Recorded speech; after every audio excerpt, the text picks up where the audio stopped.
안녕하십니까 여러분, 머니케어 뉴스 진행하도록 하겠습니다. 여러분들이 늘 가지고 있는 고민은 뭘까? 그 부분을 해소해 드리는 것들이 또 저 머니케어 뉴스가 잘 하고 있지 않나 라고 생각하고 있습니다.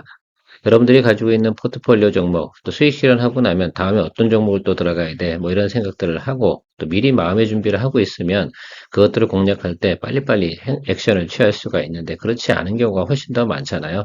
그래서 새로운 종목에 대해서는 계속해서 발굴을 해줘야 된다라는 것들을 제가 말씀드리고 있는데, 그런 것들은 제가 열심히 할 테니까 여러분들이 보유하고 있는 종목들 어떻게 드립을 잘 해 나가시면서 수익 실현하고 나면 다음에 이런 것들을 빨리 찾아서 다시 한번 체크해보고 내가 마음에 든다라고 한다 그러면 투자 포인트로 좀 잡아가시면 투자하는데 또 회전율도 상당히 크게 유지할 수 있다라고 생각을 하고 있습니다.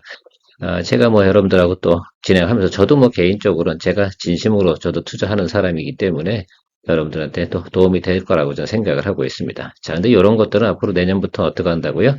예, 회원 전용으로만 진행할 생각을 가지고 있습니다. 자, 이런 것들 같은 경우 다 어떻게 알려드리고 그러면 너무 친절한 거 아니겠습니까? 저는 친절한 금자씨가 되고 싶은 생각은 별로 없어요. 어쨌든 2025년도부터는 여러분들 채널 성장도 해야 됩니다. 그래야지 장기적으로 여러분들 계속 즐겁게 갈 수 있지 않겠습니까? 그동안 여러분 눈으로만 보셨던 분들 같은 경우는 좀 한번 다시 생각해 보시면 좋을 것 같다. 메리 크리스마스 진행하도록 하겠습니다. 오늘 제가 생각하는 건 삼성전기, LG, 두산엘리베이터 여기 노란색으로 좀 칠해놓은 자리 있지 않습니까? 저런 것들 좀 보시면 좋겠다. 그리고 야수의 심장으로 들어갈 만한 게 하나 생겼습니다. 여러분들 잘 알고 계시는 이스페타시스입니다. 이야기 진행해 보도록 하겠습니다. 좋아요, 구독 잊지 마시고요. 삼성전기, 여러분 지금 들어가자 이런 표현 드리는 건 아니에요. 분명히 모든 종목들은 어떻습니까? 상승할 땐 항상 그냥 올라가지는 않는다라고 말씀드렸고요. 삼성전기를 제가 좋게 보는 이유는 턴어라운드 시그널이 1번이 들어왔다. 이 말씀을 좀 드리고 싶습니다. 기술적으로 1번 들어왔고요. 내용적으로도 그래요. 지금 들어가고 있는 자동차에 들어가는 뭐 예를 들면 그 뭐랄까요? PCB 관련된 내용들도 있고요. 그다음에 당연히 MLCC 부분은 계속해서 잘 진행되고 있습니다. 그래서 그쪽 부분이 계속 성장하고 있는 건 맞겠죠. 그런 부분들도 생각해 보면 그동안 좀 과도하게 뭐 매크로화되고 뭐 여러 가지가 있겠죠. 특히 이제 FCBGA 부분도 좀 신통치 않았는데 그 부분도 조금 올해부터는 괜찮죠. 여러분 잘 보세요. PCB 부분이 2025년도에는 괜찮을 가능성이 상당히 높습니다. 왜냐하면 이게 이제 사이클이 과거 같은 경우는 뭐 2년 주기로 이제 뭐 글쎄요, 우리가 모바일 장비라고 해야 되나요? 아니면 우리가 쓰고 있는 모바일 기기라고 표현하는 게 맞겠군요. 그런 것들이 이제 주기로 이렇게 도는 경우가 있는데 이것이 올해는 조금 더 어떻게 돼요? 뒤로 밀린 부분도 없잖아요. PC 부분 뭐 이런 것도 있지 않겠습니까? 그래서 그런 거 생각해 보면 2025년도에는 한번 다시 또 교체 수요 이런 것들도 다시 들어오면서 진행될 것으로 예상이 되고 있습니다. 최근에 보면 어쨌든 그 다음에 빅테크들 부분에서도 계속해서 새롭게 또 이제 AI 관련된 가속기 이런 것들을 만들어내고 있지 않겠습니까? 그러면 당연히 어떻게 패키징 쪽이 상당히 또 강해지는 것도 생각해 볼 수가 있겠습니다. 오히려 증권가 애널리스트들은 삼성전자보다는 삼성전기가 더 좋을 거다 뭐 이런 소리도 할 정도로다가 애널리스트 리포트들은 나오고 있다는 점을 또 생각해 볼 수가 있고요. 일단 1차 시그널 들어왔으니까 여러분 항상 수렴하잖아요. 많이 수렴할 것 같지는 않고요. 60일 라인 여기서부터 어떻게 돼요? 하방 쪽으로만 열어두고 보시면 될 거다라고 생각하고 있습니다. 지난해 같은 경우도 항상 우리가 새해를 시작할 때는 기대감을 갖고 시작을 하기 때문에 요번 달 3월 달까지는 가면 충분히 또 좋은 또 답을 낼 수 있다라고 좀 생각을 하고 있습니다. 3월 달에 우리 가야 되는 자리는 이 자리죠. 그래서 삼성전기 좋아하시거나 이런 분들 같은 경우는 이런 것들 종목 같은 경우 그렇잖아요. 일단 매수해 놓고 낮은 구간이니까 틀림없이 그러니까 낮은 구간에 매수해 두고 나면 괜찮다. 그래서 시그널 쪽으로 보면 이제 우리가 정상적으로 간 2파형 그래서 여기서 1파, 2파, 3파 뭐 이렇게 갈지 그건 모르겠으나 기본적으로 우리가 생각해 보면 시그널 턴어라운드 나왔고 2번 정도 시그널은 충분히 우리가 즐길 수 있는 내용이다라고 생각하시면서 기다려 주시면 좋을 것 같아요. 그러니까 대충 12만 원 정도에 여러분들이 알람 걸어두고 여러분들이 모니터링 해주셔야 돼요. 저는 이 종목을 갖다가 거래 안 할 수도 있지 않겠습니까? 그러니까 여러분들 이거 할 때 또 우리가 커뮤니케이션 채널 있지 않습니까? 그래서 삼성전기 어떤 시그널은 어떤지 이런 것들도 꼭 물어봐 주시면 제가 좋습니다, 뭐 배드입니다, 뭐 이런 것들 이야기 드릴 테니까 우리가 또 그러려고 지금 같이 커뮤니케이션 하는 채널이 있는 거 아니겠습니까? 그래서 머니케어 스쿨 회원님들은 꼭 그렇게 물어봐 주시면 좋을 것 같고요. 머니케어 회원님들 같은 경우는 그 댓글 달아주시면 제가 답변을 갖다 드리도록 하겠습니다. 일반적으로 제가 우리 회원분들 빼놓고는 댓글을 달지 않습니다. LG 한번 체크해 보도록 하겠습니다. LG는 여러분들 LG CN에서 상장이 있고요. 그 다음에 LG전자 같은 경우도 또 좋은 소식이 있을 겁니다. 그래서 또 1분기부터는 LG전자 실적도 괜찮을 거고, 그럼 지주사 같은 경우는 주가가 뭐 사실은 지금 정도 수준이면 거의 낮은 구간이지 않나 이렇게 생각을 하고 있습니다. 그래서 이 정도 수준에서는 적어도 그냥 백투 노멀 구간까지는 우리가 보자. 이 구간, 그래서 82,000원 이 정도 사이까지는 볼 수 있지 않나 이렇게 생각을 하고 있습니다. 그 부분이 나타나기 시작하는 거니까 LG CNS가 2월 상장이지 않겠습니까? 2월 중순일 겁니다. 그리고 LG전자 인도법인이 상장하는 내용도 아마 그쯤 되면 상장 심사 신고서를 갖다 제출했잖아요. 그럼 100일 걸리잖아요. 그럼 대략 그쯤에서 몰려 떨어져요. 그래서 3월쯤 그 전후에서 2, 3, 4 요 구간에서 전체적으로 보면 LG 관련된 거 자사주 매입도 진행을 하겠죠. 그렇게 진행을 하면 전체적으로 보면 다 긍정적인 시그널이 나올 것이다라고 생각을 하고 있습니다. 그래서 LG전자를 보시는 분도 계실 거고 LG를 보시는 분도 계실 거고 또 혹은 또 LG노텍 같은 경우도 보셔도 괜찮다 이렇게 말씀을 드리고 있는데 그중에서 오늘은 제가 LG를 픽해서 여러분들 말씀드리도록 하겠습니다. 조금 시니어분들 같은 경우 좀 묵직한 거 해주셔도 괜찮다. 다만 시간이 좀 오래 걸릴 뿐이다 라는 말씀드리도록 하겠습니다. 두산 에너빌리티 원전 관련된 내용이죠. 그래도 뭐 두산 에너빌리티 빼놓고 나면 원전 관련된 거 뭐 이야기할 게 뭐 있겠습니까? 자, 있는 게 BHI. 여러분들하고 같이 그거 이미 포트폴리오 종목이기 때문에 계속 같이 두산 에너빌리티가 상승하잖아요. BHI 계속해서 같이 갈 겁니다. 그러나 시그널이 들어왔어요. 그리고 이제 저점 찍고 한번 올라오고요. 살짝 뭐 이렇게 가겠죠. 근데 제가 볼 땐 외국인 기관 양매수 종목입니다. 그래서 제가 생각할 때 222평 아래쪽에 있잖아요. 그래서 괜찮다. 그래서 이 아래쪽에 들어오는 것들은 매수하시고 분들은 매수 플레이 하는 것이 극히 정상이다라고 말씀드리도록 하고요. 요거 같은 경우 이제 우리가 이제 모니터링 하는 거죠. 다른 것들 수익 나고 들어오면 이걸 할까 저걸 할까 뭐 이렇게 생각을 해주셔야 되는데 만약에 BHI가 쭉 치고 올라가서 우리가 원하는 수익률 뭐 이렇게 턱 나오고 버리잖아요. 그러면 이제 빨리 와서 이제 두산 에너빌리티 뭐 이런 쪽으로 잠깐 넘어왔다 다시 또 BHI 눌리면 또 그쪽으로 넘어가고 이렇게 왔다 갔다 하는 것들이죠. 양다리 전략으로 가보도록 하겠습니다. ES 단속 이제 24일 됐잖아요. 24일 전까지는 선두되지 말자 이렇게 말씀드렸고 이제 조금 하방에서 기다리시면 될 것 같습니다. 조금만 더 참으시죠. 그리고 이제 어쨌든 모니터링 하고 있는 종목이고 이 종목은 제가 들어갈 겁니다. 그래서 어쨌든 지금 원점 타격 개념으로 좀 보고 있어요. 그래서 지금 저는 뭐 3만 원 정도 거기서부터 좀 시그널 체크를 좀 들어가고 있을 거고 지금도 오늘도 체크를 한번 하는 거죠. 이렇게 여러분들 방송하면서 그래서 여러분들 같은 경우도 이 종목 같은 경우 이제 바이오 에너지 같은 쪽에서는 법적으로 다 예를 들면 이제 계속해서 비중이 늘어나지 않겠습니까? 바이오 항공유, 바이오 디젤 이 같은 경우는 그쵸? 원래 디젤류 같은 경우도 퍼센트가 있지 않습니까? 이제 4%, 뭐 이렇게 증가됩니다. 바이오 디젤을 더 많이 해라. 왜 그러냐면 탄소 배출 줄여야 되기도 하고, 기존에 폐식용유 있지 않습니까? 그것들을 갖다가 디젤류로 바꿉니다. 그 다음에 바이오 항공유 같은 경우도 원재료를 갖다가 이렇게 만들어주는 그 능력을 가지고 있는 DS 단석인데, DS 단석이 단 하나 리스크가 있다고 하면 수주량이 많아지면 많아질수록 뭐가 되냐면, 그럼 폐식용유라든지 뭐 이런 것도 원료를 어디서 가져와야 되는데, 우리나라 한국에서 폐식용유를 다 수거한다고 하더라도 이게 수요를 감당해낼 수 있을지 이 부분에 항상 퀘스천 마크가 있습니다. 그래서 대체적으로 보면 이제 동남아라든지 중국 이런 데서 수입을 해와가지고 하게 되는데 그 부분들에 대한 부분이 하나의 조금 뭐라고 하냐면 리스크라면 리스크 뭐 이렇게 나오고 있는데요. 아무튼 지금 진행되고 있는 전체적인 내용에서 미국하고 중국하고 경쟁을 하고 있지 않겠습니까? 그래서 제가 볼 때는 괜찮을 것 같다라고 저 생각을 하고 있고요. 기본적으로 수주장구 일단 깔고 있는 부분을 해결해 나갈 거고 평택공장 지금 증설 계속해서 나가고 있는 부분도 여러분 생각해 보면 괜찮다. 물론 최근에 그 대주주와 이제 큰아들이 장남이라고 합니다. 장남이 뭐 60억 정도의 자기 지분을 갖다가 뭐 매도를 치긴 했는데 무증을 했기 때문에 제가 볼 땐 크게 예를 들면 본인의 그 뭡니까 비중 부분에서 크게 뭐 제가 볼 땐 이미 권리까지도 확보한 상태에서 판 거거든요. 그래서 제가 볼 때는 그 50%만 매도한 거다. 60억 판 게 아니고 30억 판 거다. 뭐 이런 정도 생각을 저는 하고 있거든요. 그래서 그 정도면 뭐 그게 큰 악재는 아니었다라고 생각을 하고 있습니다.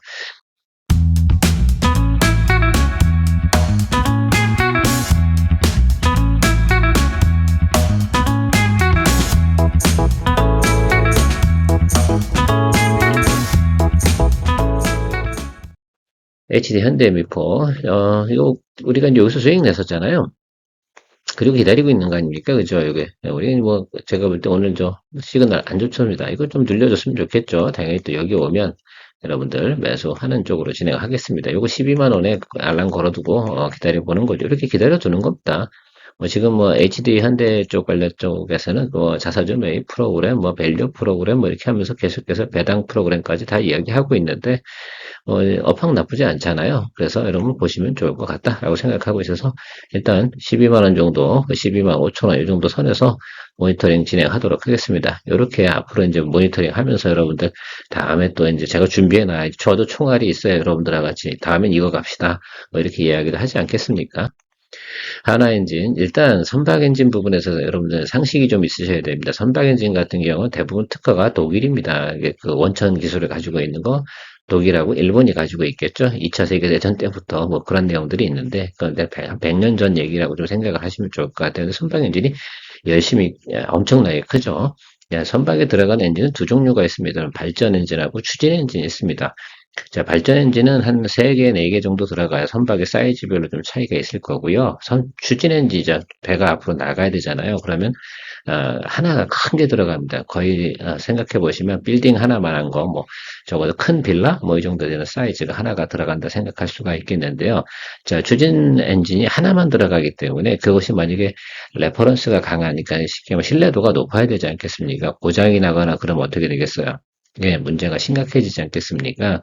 자, 그 부분을 생각해 보시면 중국산 엔진 같은 경우는 어때요? 지난번에도 2년 전인가요? 그래서 그 공해상에서 추진 엔진이 멈춰가지고 고장이 나가지고 이제 표류하는 그런 사태도 벌어졌으니까 그런 걸 한번 생각해 보시면 될 것 같습니다. 물론 지금 뭐 앞으로 중장기적으로 중국의 엔진 기술이 올라오긴 할 겁니다. 또 하나 지금 가지고 있는 내용 중에 독일하고 이제 만이죠. 뭐 엔진 회사죠. 거기하고 거래되어 있는 내용이 선박 엔진을 갖다 우리나라에서 중국으로 수출은 가능해요. 근데 중국제는 한국으로 수출이 또 불가능합니다. 아무리 싸다 하더라도. 자, 그런 것들이 지금 현재 가지고 있는 법규도 있습니다. 그런데 지금 중국에서 계속 수주량이 늘어나잖아요. 뭐 상선이라든지 일반 선박 같은 경우는 그렇게 되면 지금 아마 제가 알기로 우리나라보다 수주량이 한 3배 정도 더 많은 걸로 알고 있는데 선박 엔진이 상당히 부족합니다. 그래서 하나 엔진이라든지 HD 마린 엔진 뭐 이런 곳에서 그죠? 수출을 상당히 많이 하는데 전체 엔진 그 생산량의 50%는 대부분 중국으로 수출하고 있다는 것을 여러분 통계치로다가 우리가 확인할 수가 있습니다. 자, 그러니까 지금 적어도 지금 이 시대 2025년도 이 구간에서는 계속해서 중국에서 선박 수주가 늘어난다. 그거 한다고 하면은요. 하나 이제 선박 엔진 추진 엔진이라고 생각하시면 됩니다. 이것이 계속 수출이 늘어날 거다라고 생각이 돼서 그래서 트레이딩 바이 진행하셔야 된다라고 생각할 수가 있겠습니다. 당연히 이렇게 업황이 좋고 가고 있는 것들은 뭐합니까? 이렇게 21평 살짝 하단 들어오면 뭐합니까? 매수해줘야 되는 겁니다. 그래서 요건 그런 개념으로 접근을 하시면 좋겠습니다. 지난번에도 하나인지 제가 여기서 진행했었죠. 짧게 잡고 갈 수밖에 없는 것들이죠. 이런 것들도 하나 알고 계셔야 돼요. 야, 이건 정말 업황이 좋구나.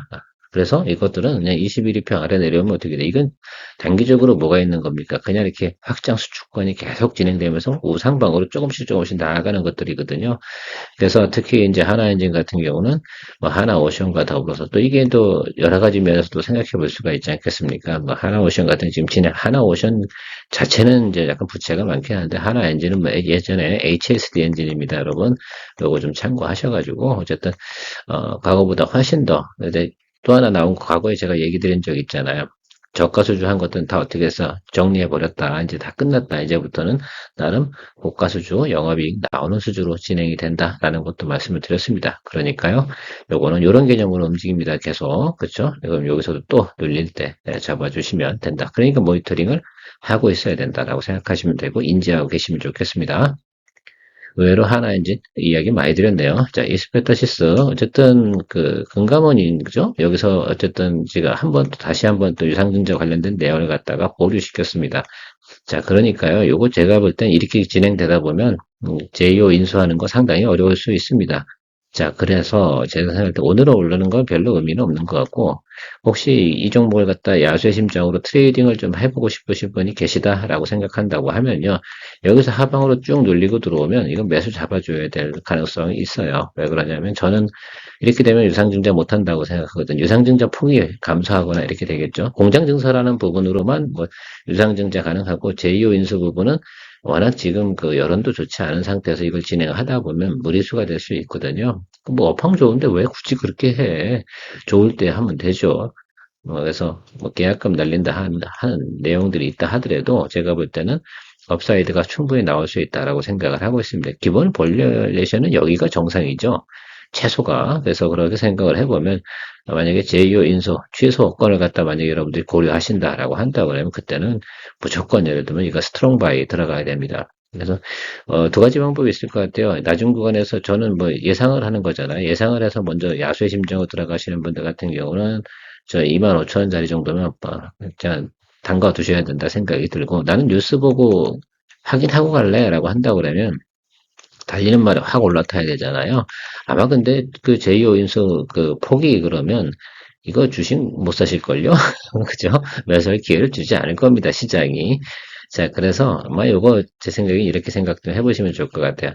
내가 정말 나는 이런 거 느낌상이나 여러 가지 경험치를 보니까 이거는 제2호 인수 못해라고 한다고 하면 눌리고 들어오면 매수해주는 쪽으로 생각해 주시면 괜찮지 않을까. 뭐 굳이 지금 같은 데서 하는지 잘 모르겠습니다만 어쨌든 우리가 이 종목을 거래하려다가 어쩌저쩌해서 우리는 잘 피해 나가는데 지금 기존에 만약에 저 고점에서 보유하고 계신 분들 같은 경우는 지금 엄청나게 앵그리했을 겁니다. 말이 안 되죠, 사실은 조금. 무리수가 있는 내용이고요. 공시 내용도 그렇게 내보내면 안 되는 내용도 있고요. 아무튼 이 부분은 저는 안 될 거라고 저는 생각을 해요. 지금 정치 상황이나 내용으로 봐서는 제대로 보면 제가 볼 땐 이 정도는 별로 허가 안 날 가능성이 높다. 계속해서 반려할 가능성이 있지 않나 이렇게 생각을 하고 있습니다. 자, 그래서 좀 생각을 해보니까 이거 같은 경우는 그렇게 야수의 심정으로 들어가실 분들은 한 번 정도 체크업 해보시면 좋겠다라고 말씀드리고 마무리하도록 하겠습니다. 어쨌든 이렇게 여러분들 항상 이렇게 모니터링 종목을 갖다 보유하고 있어야지 다음에 또 우리가 포트폴리오에서 수익을 나고 나면 저리 또 갔다가 다시 또 과거에 또 정리했던 게 눌림 들어오면 그것도 좋은 종목이었으니까 그리 넘어가고 이렇게 왔다 갔다 하는 그런 생각들을 가지고 가셔야 된다라고 생각하고 있습니다. 크리스마스인데요. 즐거운 크리스마스 되시고요. 머니큐어 성장 발전을 위해서 많은 분들께서 회원 가입해 주시면 좋겠습니다. 2025년도 새해가 밝을 때 여러분들 같이 크게 성장했으면 좋겠다 이렇게 생각하고 있습니다. 케어맨이었습니다. 머니케어 뉴스에서는 머니케어 스쿨 회원분들과 매일 오후 3시 시장 브리핑과 커뮤니케이션을 진행하고 있습니다. 또한 18시 이후 시장 특징주 체크로 내일 단기 트레이딩 포인트도 찾아보고 있습니다. 케어맨과 함께 투자에 대한 궁금증도 풀고 시장 뉴스도 체크하면서 투자에 간다면 도움이 될 것으로 생각됩니다. 먼 길 갈 때 좋은 친구 한 명만 있어도 큰 힘 됩니다. 관심 있는 분들은 참조해보시기 바랍니다. 시청 후 도움이 되셨다면 좋아요, 구독, 아주 기분 좋은 소확행입니다.